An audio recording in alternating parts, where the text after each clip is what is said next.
Good afternoon guys. Nandito ako ngayon sa Alliston, Ontario, Canada. Nag-deliver ako ng parts sa may Honda plant.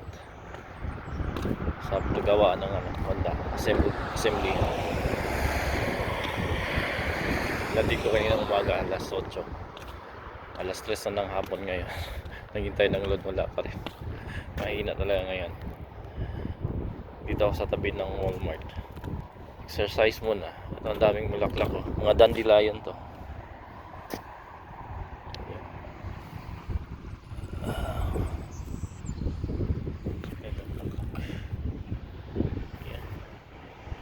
Yan, nagkala sa tabi.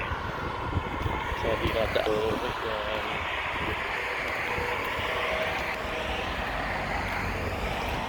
Paglakad, exercise, masasay sa paa. Medyo malamig ngayon. Temperature is 15, plus 15. Malamig yung hangin. Tapos parang uulan.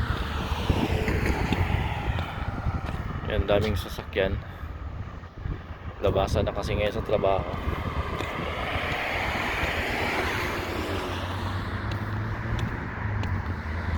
Ikot naman tayo. Ikot. Mabalik. Kung masyadong lumayo sa sasakyan, baka sa tawagan ako. Ayan. Friday ngayon. May 10, 2024.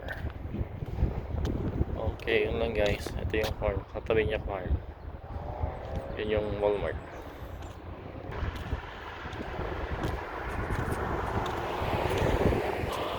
So, yun si buddy ko. Medyo malayo ako konti.